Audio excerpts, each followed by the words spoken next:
Welcome to the Empowering Perspective Podcast. I'm your host, Dwayne Dwyer, and today we have a phenomenal show with an awesome guest, and I'm looking forward to this conversation that we're going to have. Today we're going to be talking about entrepreneurship. So all of you out there who got your entrepreneur hat on, you don't know where to start at, you don't know how to get it started, you're running into hiccups, you got stumbling blocks, people aren't really supporting you, you don't feel, so forth and so on. We actually have an entrepreneur that's on with us today, and she's going to kind of just lay it all out for all of us to understand. So with that being said, Tanisha Bowman, welcome to today's show.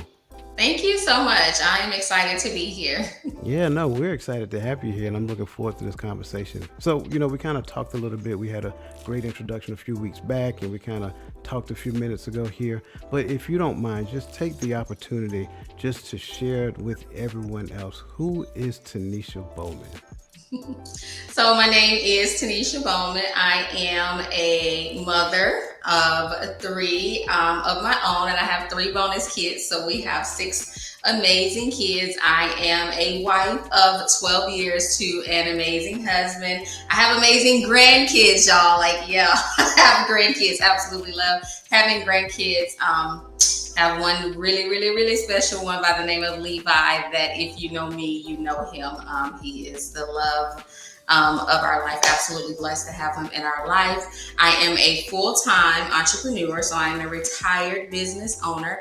I have been doing my business now for 5 years. Actually, January was 5 years, and it has been a blessing to be an entrepreneur and to be in my business. And to do it from the comfort of my home. Well, awesome. That is great. And thank you for sharing that with us. And again, so let me get this. So you got 3 kids, 3 bonus kids, and you said 3 grandkids as well? Yes. Awesome, man. That's a blessing. That is just a blessing. I have 1 grandson. I have 4 kids, and I have 1 grandson, right? And he is just an amazing bundle of joy. I just enjoy it every time I can get my hands on him. So let's kind of dive into this entrepreneurial journey. And that's kind of like how I wanted to, put the spin on it, because it is a journey. It was, I'm sure you just didn't wake up and say, hey, I'm gonna do this, and then I dream a genie and it just happened. Right. So if you don't mind, just kind of like take us on your journey. Like, how did you get to where you are right now? So entrepreneurship is strong in my family genes. My father, who is no longer with us, he was an entrepreneur. And my grandmother was an entrepreneur, and I definitely followed, them a lot. And so I decided at a young age that I wanted to be an entrepreneur, or let me change that. I said at a young age I wanted to be an entrepreneur, but I really didn't make that decision, okay? Because that's one of the things that I learned, that in order to do anything, it starts with a decision. So I said it, but I didn't make that decision. So I dibbled and dabbed in a couple of things, here and there, off and on, looking for a quick fix like we normally do, the microwave blessing. And it wasn't until 5 years ago that I actually decided to pray first about, the business that I'm in now, because I was like, okay, God, I've tried this, I've tried that, I've tried this, I've tried that. Maybe I can do this, and at some point just decide to have a little fun with it. So saying all that to say, I made that decision. I prayed about it. God said yes, and I got started.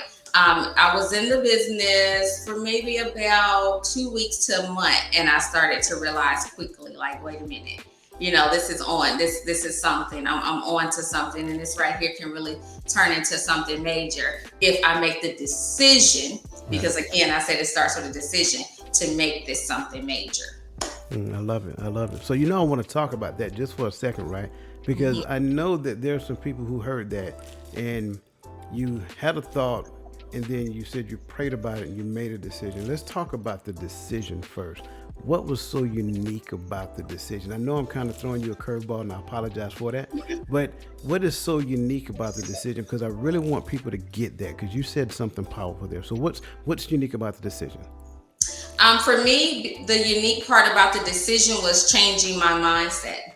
A mindset is a set of beliefs that you believe about yourself. So even the other businesses that I tried, I always say, well, they didn't work. They worked because people are successful in those businesses. I just wasn't working them, and it wasn't my passion. But when I decided to make the decision, I decided to change my mindset. I decided to believe in me just as much as I had believed in somebody else's dream. And I decided that I can do it if I make the decision to go for it. So that was the determining factor for me, making a decision that I could do it. Yeah. See, I love that, and thank you for sharing that with us. Because I mean, just like you said, in the past I dabbled and dabbled in some things as well, but I never really made the decision. And once I decided to make, the decision on the journey that I'm on right now, it was like I was fully committed. There was no turning back. Like I kind of just jumped straight in the pool, didn't know how to swim, and just figured it out. And that's where, for me, that's what the decision looked like. Like I was fully committed. There was no change in my mind. It was like, feast or famine. This is it. And I think that's kind of like the point when it comes down to making that decision, especially for anybody who's listening. If there's something, and I like the fact that you injected passion in there too. I didn't forget that, right? For somebody out there who actually has something on their heart that they really want to do, it's on your heart for a reason. But this is the thing. Don't let it just sit and fester. You got to make a decision to do that. And when you make a decision to do it, you're going to bring it to fruition. Forget what you don't know. Be okay with what you know right now, and then just go, and you will figure it out en route.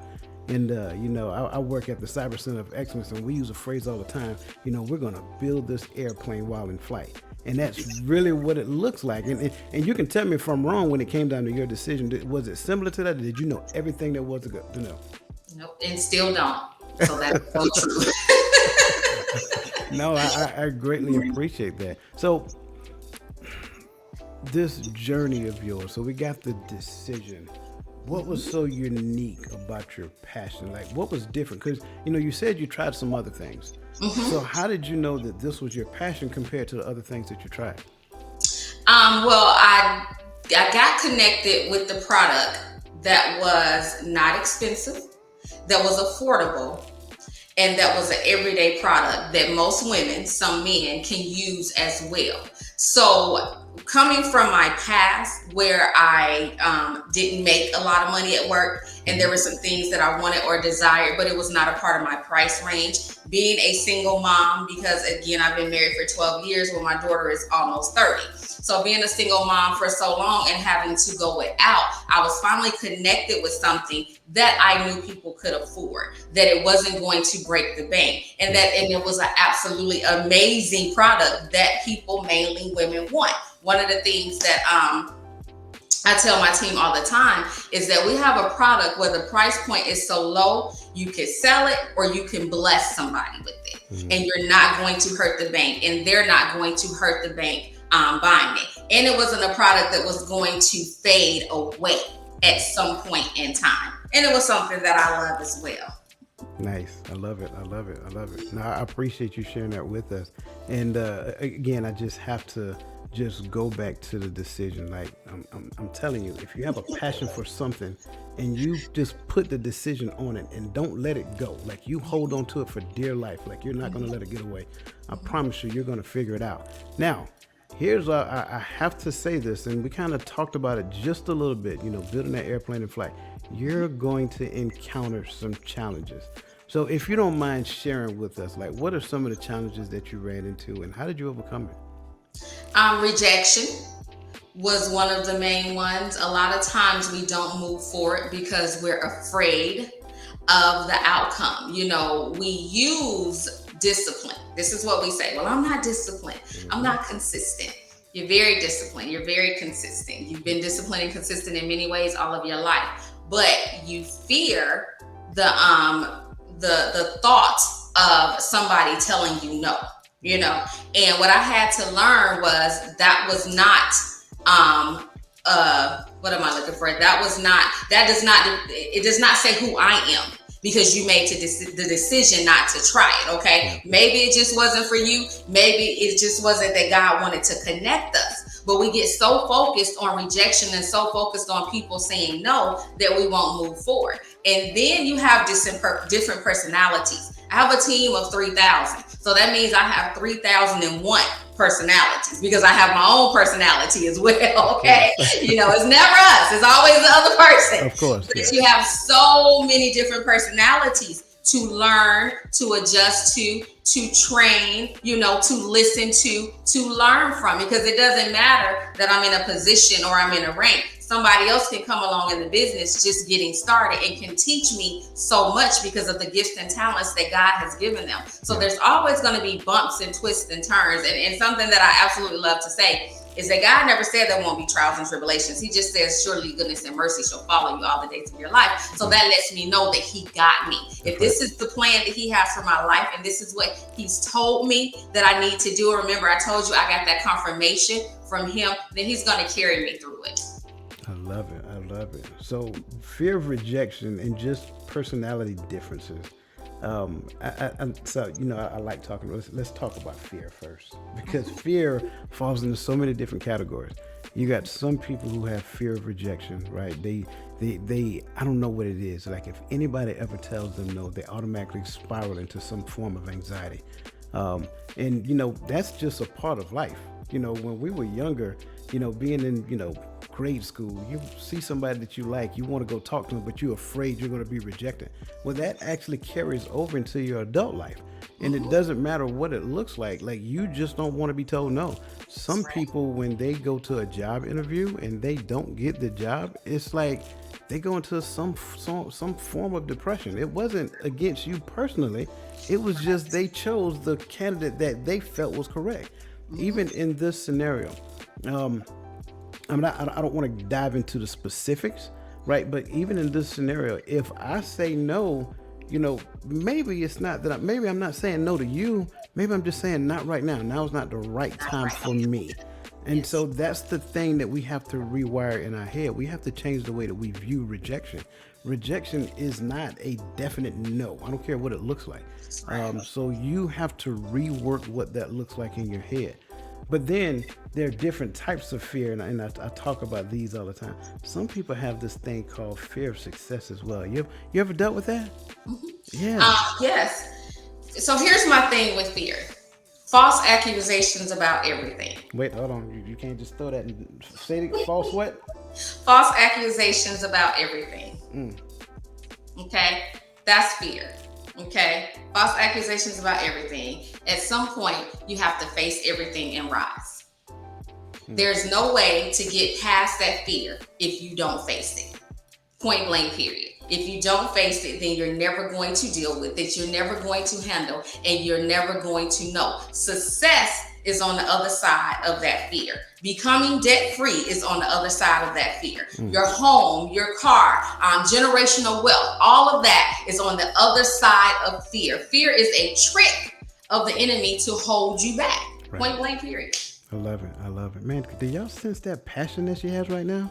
Man, I'm over here getting excited just listening to her talk. But no, I agree with you 100%.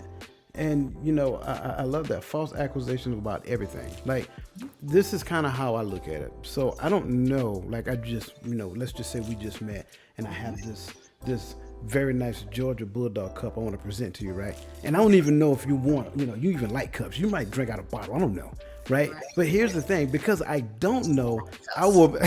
Really? She had to bring the bedazzled cup in. Very well. She got me on that one. But here's the thing. I don't know. And a lot of times what we do is we fill in the blanks of the thing that we don't know. But why don't we fill it in with positive information instead of negative information? And if we just fill it in with positive information and be confident in that, as opposed to just assuming she ain't gonna like this cup, it's red. She ain't got on nothing red anyway. She ain't gonna like this red and white cup. Right. That's what fear actually does to us. And we talk ourselves out of the potential of what could possibly happen. And that is detriment to your future. So I love the fact that you brought that in there. But I don't care what we do, because you talked about personalities, right? I don't care what we do. That's not what you do. You're in the people business and you specialize in that thing. That's just what it is. So I don't care if you sell houses. I don't care if you sell cars. I don't care if you sell insurance. That's secondary. You're in the people business first. So you're going to have to learn how to get along with these people. Yes. And for all of us who talk about, I'm an introvert, that sounds good for a conversation piece.